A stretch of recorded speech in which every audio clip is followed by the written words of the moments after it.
चलिए, राजस्थान सरकार का बजट पेश हो चुका है और आज इस पर खास चर्चा के लिए हमारे साथ खुद राजस्थान के मुख्यमंत्री श्री अशोक गहलोत हैं हमारे साथ। गहलोत जी, सबसे पहले तो शुक्रिया आपका, क्योंकि आपकी तबीयत भी थोड़ी नासाज थी, उसके बाद भी आपने मुझे यहाँ बुलाया और एक पहला टीवी इंटरव्यू बजट के बाद आपने न्यूज़ 18 नेटवर्क को दिया। उसके लिए सबसे पहले आपको बहुत बहुत शुक्रिया, दिल से शुक्रिया। अच्छा, मैं आपका बजट स्पीच के कुछ अंश सुन रहा था और उसमें आपने जो शुरुआत की, कल काफ़ी आपका जॉली अंदाज था, काफ़ी खुशमिजाज अंदाज था कल आपका, और काफ़ी आप कविता शायरी इसका भी इस्तेमाल कर रहे थे। श्री कृष्ण की एक लाइन आपने यूज़ की कि कर्म अगर सच्चाई है तो कर्म कहाँ निष्फल होगा। वो मेरी काफ़ी फेवरेट लाइन है एक्चुअली। उसमें वो भी कहते हैं कि हर एक संकट का हल होगा, वो आज नहीं तो कल होगा। तो इसको आप बजट के हिसाब से किस तरीके से देख रहे हैं कि आप मानते हैं कि आपने एक सच्चा बजट, एक सच्चा कर्म किया है और उसका आपको फल मिलेगा? देखिए, बिल्कुल ठीक कहा। गांधी जी ने कहा था ट्रूथ इज गॉड और गॉड इज ट्रूथ। तो आप समझ सकते हो कि सत्य ईश्वर है, ईश्वर ही सत्य है। तो अगर सच्चा कर्म भी है तो निष्फल हो ही नहीं सकता, आज नहीं तो कल वो कामयाब होगा। भावी ही थे उसमें। इसको मैं इसलिए कह रहा हूँ, इसलिए भी पूछ रहा हूँ क्योंकि राजस्थान का एक रिकॉर्ड रहा है पिछले 20 सालों में कि सरकार बदल जाती है हर 5 साल में, और ऑब्वियसली अब इलेक्शंस इसी साल हैं। तो आपको लग रहा है कि इस बजट की वजह से वो क्रम चेंज हो पाएगा, या वहाँ पर आपको थोड़ा सा अभी डर है कि शायद वापस चाहे आप कितना भी अच्छा बजट पेश करें, सरकार चेंज हो जाती है? देखिए, इस बार पता नहीं जो फीडबैक आ रहा है, एक तो 4 साल के बाद में कोई सरकार के विरोध में लहर नहीं है राजस्थान के अंदर, और फिर परफॉर्मेंस और गवर्नेंस रही है, कोरोना के अंदर भी रही तो शानदार रही। पूरे प्रदेशवासियों के आशीर्वाद से सबने सहयोग किया, हम लोग कामयाब रहे। जिस प्रकार से मैनेजमेंट किया वो पूरे देश के अंदर चर्चा का विषय बन गया, बल्कि भीलवाड़ा मॉडल हमारा देश के बाहर दुनिया में चला गया। तो कहने का मतलब कि हमने जो फैसले किए आज तक, सरकार बनते ही हमने एमएसएमई के लिए फैसला किया, एक्ट बना दिया, वेलकम हो पूरे प्रदेश देश के अंदर भी। उन्हें कई छूट दी गई जो हमारे मीडियम क्लास के जो इंडस्ट्री लगाने वाले हैं उनको भी। तो कहने का मतलब है कि हमारा फोकस हमेशा स्कीमों में रहा, सोशल सिक्योरिटी पे रहा, शिक्षा पे रहा और हेल्थ पे रहा।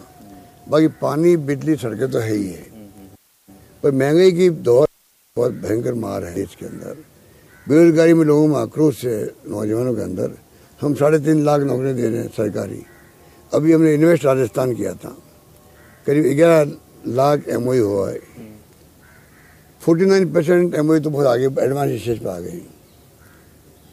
तो कहने का मतलब हमने हर चीज़ को उस रूप में लिया जिससे कि गवर्नेंस अच्छी हो, देश प्रदेश का विकास हो, और जो हमने अभी कहा था बचत, राहत और बढ़त, वो थीम जो हमारी है वो आगे बढ़ सके। तो ये जो जितने एमओयूज़ की आपने बात की गहलोत सर, उसमें क्या प्रोग्रेस हुई है और क्या आगे, और जैसे इन्वेस्टमेंट समिट्स वगैरह जो हुए थे, पहले भी हुए थे और अब काफ़ी स्टेट्स में बड़े बड़े हो रहे हैं, यूपी में हो रहा है, गुजरात में हो रहा है, वो और आगे भी होंगे यहाँ पर राजस्थान में?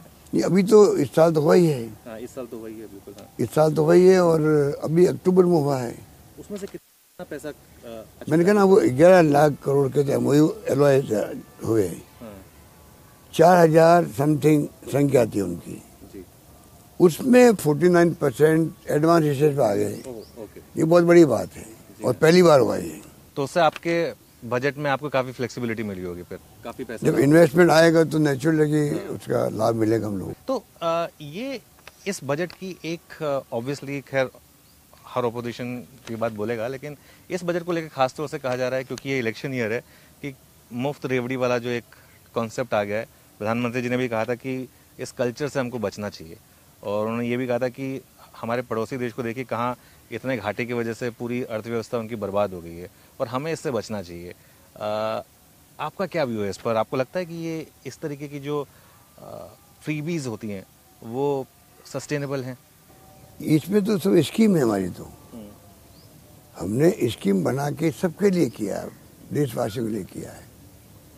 हमने ओपीएस लागू किया कर्मचारियों के लिए, तो सभी कर्मचारियों के लिए किया। मतलब अगर हम कोई स्कीम लेकर आए हैं शहरी रोजगार योजना लाए हैं इंदिरा गांधी के नाम से, जो नरेगा की तरह 100 दिन की रोजगार की गारंटी, अब हमने 125 दिन कर दी। वो सब प्रदेश के अंदर है। फ्री भी उसको कहते हैं कि आप सेलेक्टेड लोगों को आप कोई आइटम बांट रहे हो उनको खुश करने के लिए। प्रधानमंत्री जी 6,000 रुपये भेजते हैं खाते के अंदर प्रति वर्ष, किसानों को उसको क्या कहेंगे फिर? कहने का मतलब जो हमने स्कीम बनाई है, छूट दी है, महंगाई इतनी भयंकर है तो हमने मान लीजिए बिजली में छूट दी है, या मैंने अभी कहा आपको कि इंदिरा रसोई शुरू की है जगह जगह पर, 8 रुपये में भोजन दे रहे हैं हम लोग। तो सबके लिए है, कोई भी आगे खाना खा सकता है। वहाँ कौन खाना खाएगा? जो गरीब आदमी है, मजदूर है, ठेले वाला है। इतनी पॉपुलर स्कीम हो रही है वो, ये फ्री भी थोड़ी हो सकती कोई। नहीं, अब जैसे सिलेंडर है 500 रुपये में सिलेंडर सर, 500 रुपये में सिलेंडर जो इस समय रेट चल रहे हैं उसके हिसाब से तो फ्री भी हो गया ना वो। उस सबके लिए नहीं किया हमने। करोड़ों सिलेंडर देश में चल रहे हैं, 135 करोड़ की आबादी है। हमने सिर्फ 70 लाख लोग जो हैं जिनको प्रधानमंत्री नरेंद्र मोदी जी ने उज्ज्वला योजना के नाम पे सिलेंडर दिए थे, पहला सिलेंडर दे दिया उनको। वो इतने गरीब लोग हैं कि वो आगे सिलेंडर खरीद नहीं पा रहे हैं। वो सिलेंडर 400 रुपये में जो था पहले, वो 1,040 रुपये में हो गया है और उनको फ्री मिला पहला सिलेंडर। बाद में तो वापस लकड़ी पे आ गए वो लोग, वही औरतों को तकलीफ होने लग गई धुएं से। तो वो अगर बंद पड़े हैं चूल्हे वहाँ पर, उनके लिए हमने किया है वो गल। तो ये वाकई में आपके पास नंबर्स थे कि वो बंद पड़े थे चूल्हे और इसके? हाँ, तो नहीं, सबके लिए कर दिया हमने। अधिकांश जगह तो बंद पड़े ही हो, तो पब्लिक में परसेप्शन भी यही है और मालूम भी है कि वो लोग नहीं चला पा रहे हैं। तो हमने बीपीएल के लिए और उज्ज्वला योजना के लिए, उनके लिए किया 70 लाख लोगों को। और जो फ्री इलेक्ट्रिसिटी है पहले 50 थी, उसको आपने 100 यूनिट कर दिया। वो भी इसलिए कि देखिए लोगों की कमर टूटी हुई है इसकी कोरोना के बाद में, और महंगाई लगातार चल रही देश के अंदर। महंगाई बड़ा इश्यू है। राहुल गांधी जी ने जो यात्रा निकाली तो महंगाई को तो निकाली थी, महंगाई, बेरोजगारी और नॉन वायलेंस, और अमीर गरीब के बीच में बड़ी खाई नहीं होनी चाहिए। ये तो है मुद्दे। इन्हीं मुद्दों के आधार पर हमारा बजट आप देखेंगे, थीम वही है इसकी भी।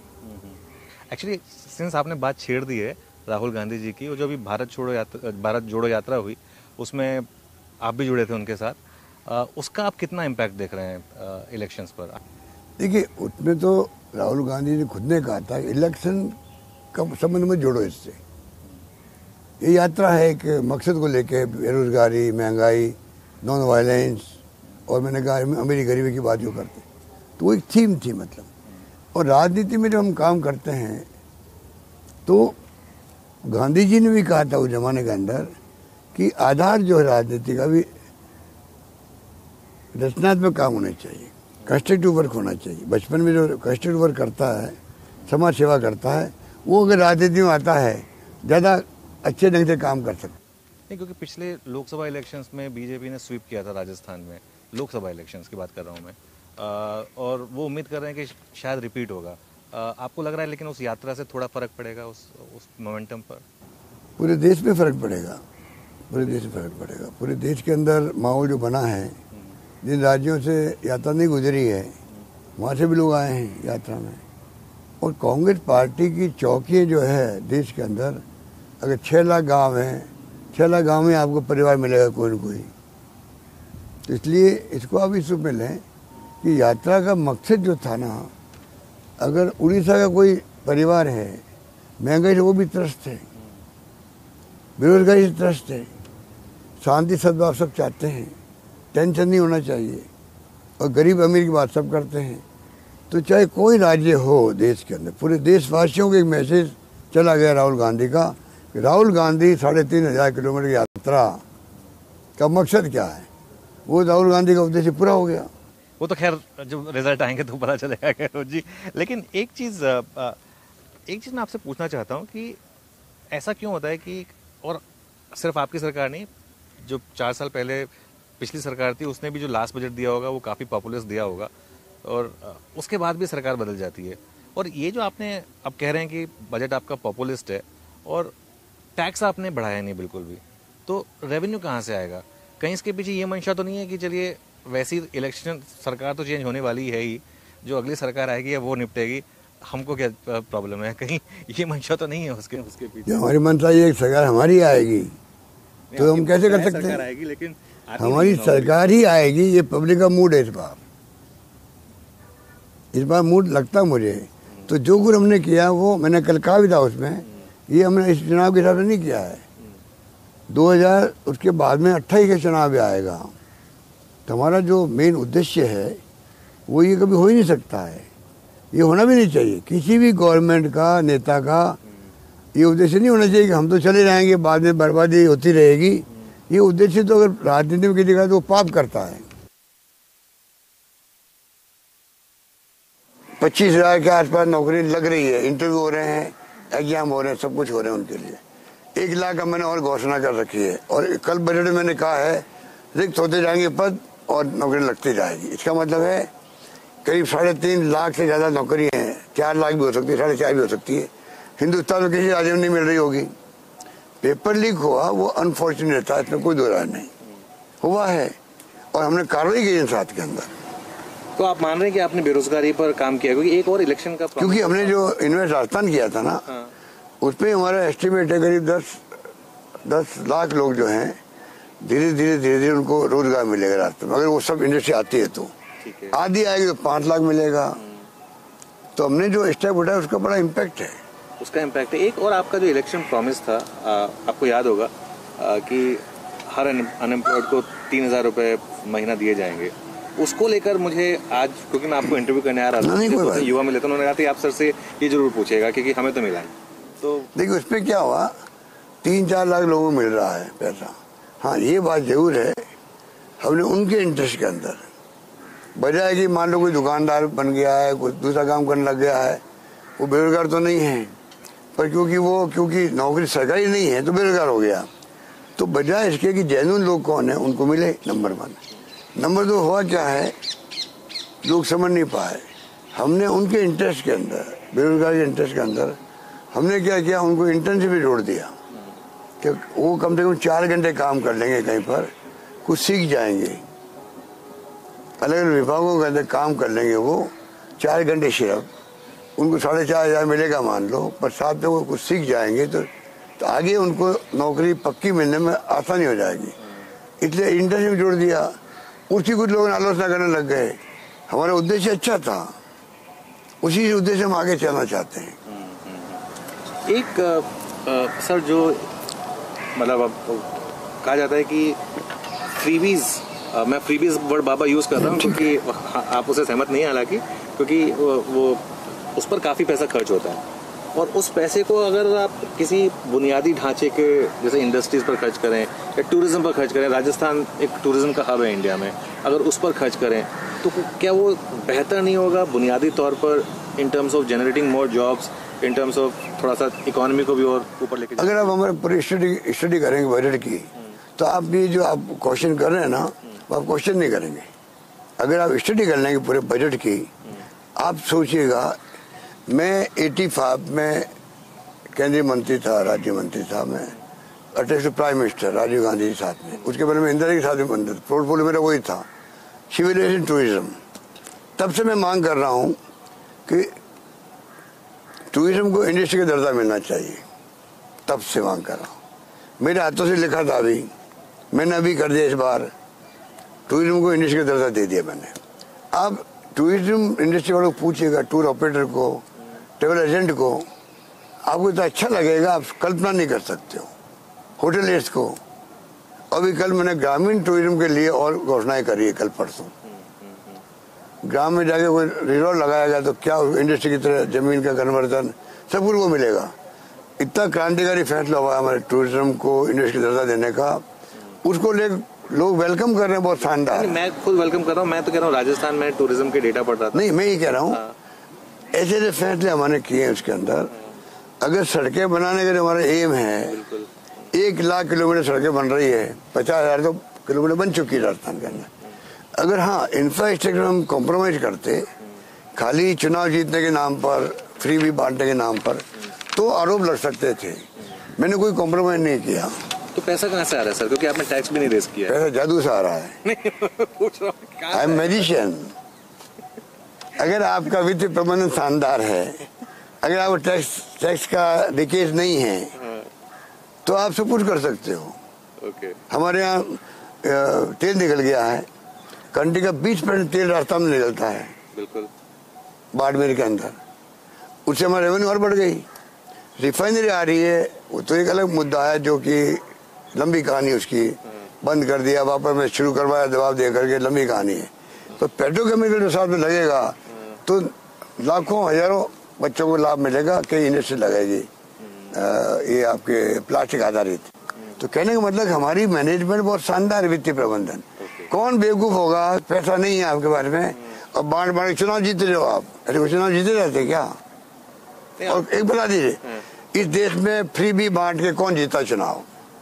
मैं दूसरा क्वेश्चन करता हूँ। कह रहे हैं ना, जैसे दिल्ली मॉडल की बात कोई नहीं फर्क पड़ता। कह रहे हैं कि कहीं आप भी वो आम आदमी पार्टी वाला मॉडल तो नहीं जा रहे हैं? उसमें हमारा राजनीति का फर्क है। वो तो जो उनकी जो तरीका, मोदी जी की तरह का तरीका उनका भी है, केजरीवाल जी का, उनका काम चल रहा है। बाकी मॉडल ना गुजरात का था ना दिल्ली का मॉडल है। अगर मॉडल देखना होगा हिंदुस्तान में तो राजस्थान का मॉडल देखो फिर आप। इतना मैं दावे के साथ कह सकता हूँ, कुछ सोच के कह रहा हूँ। अच्छा, क्या थोड़ा एक फर्क बता दीजिए दोनों मॉडल्स में? नहीं, हर मॉडल में देखिए ना आप, मैंने बताया कॉलेजेस का कि कॉलेज खोलते क्या, जाल बिछ गया कॉलेजेस का, विश्वविद्यालयों का। अब 90,000 विश्वविद्यालय बन गए, जो कि 6 थे यहाँ पर। प्राइवेट सेक्टर को मैंने अलाउ कर दिया। मेडिकल कॉलेज आ रही है यहाँ पर, नर्सिंग कॉलेज हर जिले में आ रही है, मेडिकल कॉलेज हर जिले में 33 जिले में आ रहे हैं, हर जिले में मेडिकल कॉलेज आ रही है। 3 जिले में नहीं थी, कल मैंने अनाउंसमेंट कर दिया उसका। हर मेडिकल में, कॉलेज शिक्षा में, सड़कों के अंदर, हर क्षेत्र में हमने कोई कमी नहीं रखी है। बिजली के हमारे सोलर में हम लोग कंट्री नंबर 1 है। रिन्यूएबल एनर्जी के अंदर नंबर 1 है राजस्थान। बिल्कुल, मैं पढ़ रहा था, मैंने पूरा थोड़ी रिसर्च की थी कि पावर में राजस्थान नंबर 1 है इसमें, पावर प्रोडक्शन में, कोल शॉर्टेज के बावजूद। कोल शॉर्टेज के बावजूद थर्मल में हम नहीं होंगे नंबर 1 में, दवा नहीं कर सकता, पर रिन्यूएबल एनर्जी में नंबर 1 है। तो रिन्यूएबल तो फ्यूचर है, आगे जाके फ्यूचर है। तो ये मैं कह रहा हूँ आपको, हमारे यहाँ कोई कमी नहीं। और पॉलिसी हमारी है इंडस्ट्री की, अगर आप उसको स्टडी कर ले तो आपको बड़ा अच्छा लगेगा, क्योंकि आपके चैनल्स के अंदर मैं समझता इकोनॉमिक्स भी आती है। बिल्कुल, तो आप देखिएगा हमारी जो योजना है, पॉलिसीज है, wind policy, solar policy, industry policy और रिफ्स, राजस्थान इंडस्ट्रियल जो प्रमोशन की जो स्कीम्स हमारी है, 3 में, 7 में, 4-5 में आई है, मतलब 22 तक आ गई। अब उसको देखिएगा उस पैकेज को, कस्टमर पैकेज अलग देते हैं हम लोग। आज अगर 10-11 लाख करोड़ के MOU साइन हुए हैं, तो ऐसे तो नहीं हुए ना। कोई माहौल देखा होगा यहाँ पर, अनरेस्ट नहीं यहाँ पर लेबर के अंदर, लॉ एंड ऑर्डर स्थिति अच्छी है, तभी तो उन्होंने किया होगा। अच्छा, एक इसमें कहीं ये कुछ रेड टेपिज्म का इशू तो नहीं है कि उसकी वजह से लोग नहीं आ रहे हैं? देखो, थोड़ा बहुत तो सब जगह होता है। हमारे यहाँ पहले बड़ी बदनामी थी इस बात को लेके कि राजस्थान में ढंग से बात नहीं करते हैं, डिले करते हैं, था। अब हमने सिंगल विंडो सिस्टम का जो एक्ट बनाया है, उसके बाद में काफी हद तक ठीक हो गया है। कुछ कमियां थी, आप मानते हैं? बिल्कुल मानते हैं। तो अब आपको लग रहा है कि क्योंकि वो कमियां पूरी हो गई हैं, तो हाँ, लोग आएंगे, इस पे काम होगा, इसीलिए लोग आए होंगे। मैं मानता हूँ 11 लाख करोड़ के, वैसे भाई गुजरात, लखनऊ में हो रहे हैं, हर राज्य वाले करते रहते हैं। तो मैंने देखा हमारे यहाँ जो सेंसिटिव थी, तो रुझान था, अच्छा रुझान था। गहलोत साहब, क्योंकि अब आप उसमें अडानी साहब आ गए, उसमें अनिल अग्रवाल जी आ गए, एलन मित्तल जी आने वाले थे, उनको कोविड हो गया, मान लीजिए, वो नहीं आ पाए। बड़े बड़े प्लेयर सब आए यहाँ पर, बिरला आए, बांगड़ आए, सब आए यहाँ, सब आए, बिल्कुल सब आए थे, और बांगड़ जी भी आए थे, बिल्कुल। अब आपने सेंस की बात छेड़ दी। अभी आपने जैसे बोला अडानी जी आए और इन्वेस्ट किया, अभी काफी माहौल खराब चल रहा है और काफी पार्लियामेंट में भी डिस्कशन हुए इन चीजों को लेकर। जो सही हुआ गलत हुआ वो अलग बात है, लेकिन एक कॉर्पोरेट को टारगेट करना आपके हिसाब से सही है क्या? देखिए, मैं तो ये मानता हूँ कि हमारे यहाँ जब आए थे तो उसके अंदर जो है, जिस रूप में यहाँ पर उन्होंने 60,000 करोड़ रुपए के इन्वेस्टमेंट की MOU किया, मान लीजिए, सोलर में किया या और कहीं किया, मेन तो सोलर में किया। अडानी जी का जो है बीजेपी राज से हमारे यहाँ पर जो कोल ब्लॉक मिले थे राजस्थान गवर्नमेंट को, उनके साथ में जेवी बनाई हुई है, जॉइंट वेंचर बनाया हुआ, राजस्थान गवर्नमेंट और अडानी जी बनाए हुए हैं, वसुंधरा जी के वक्त बनाया हुआ है। नहीं, लेकिन बात फिर वही आ गई ना कि अडानी जी ने इन्वेस्ट हर स्टेट में किया, ऐसा तो मैं बताऊँ, उसी बात आ रहा हूँ मैं।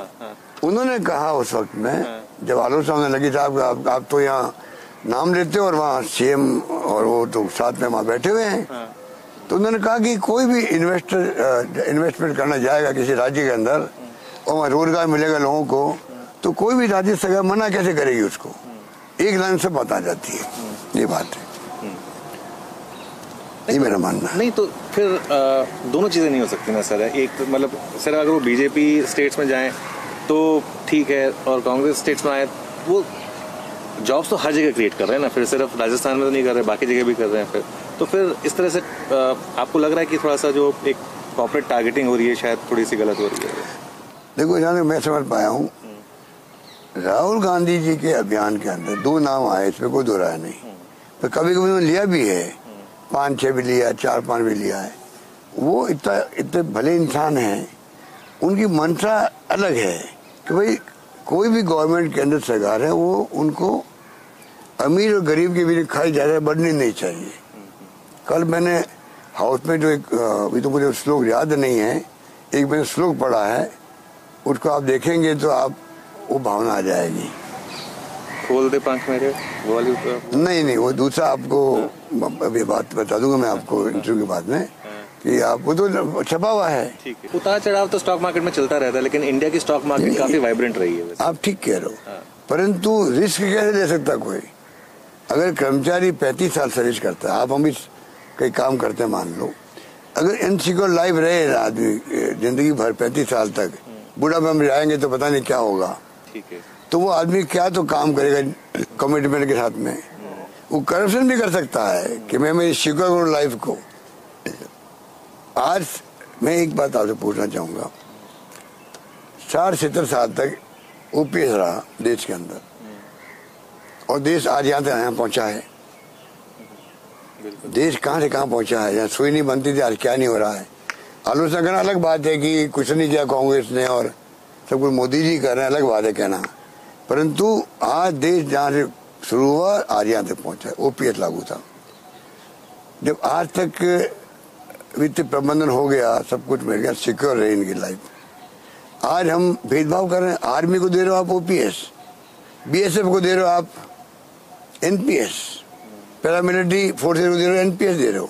अभी हाईकोर्ट दिल्ली ने कहा है नहीं आप ऐसा नहीं कर सकते हो, देना पड़ेगा आपको, उनको देना पड़ेगा। रेलवे को आपने अभी कुछ रेलवे वाले भी हलचल करने लग गए। तो मैं ये पूछना चाहता हूँ कि ये जो मैनेजमेंट की बात है, ह्यूमन राइट कमीशन खिलाफ इसके नंबर 1 कुछ सोच के कहा होगा। शेन एजी उसने कहा 15-17 साल हो गए अभी तो कुछ बनाया नहीं उन्होंने, नियम कायदे क्या क्या नहीं पता नहीं क्या होगा, वो चिंता व्यक्त कर रहा था। और जुडिशरी कमीशन ऑफ इंडिया वो कह रहा हम जुडिशरी में लागू नहीं करेंगे, इसका मतलब हाईकोर्ट जजेस के उनके लागू किसी का नहीं होगा। तो ये भेदभाव चलेगा क्या देश के अंदर? तो हमने सोच समझ के किया।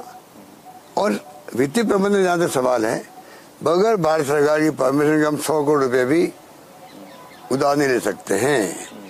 FRPM एक्ट जो है 2005 का, उसे गवर्न होते हैं फिस्कल पैरामीटर क्या है, रेवेन्यू पैरामीटर क्या है।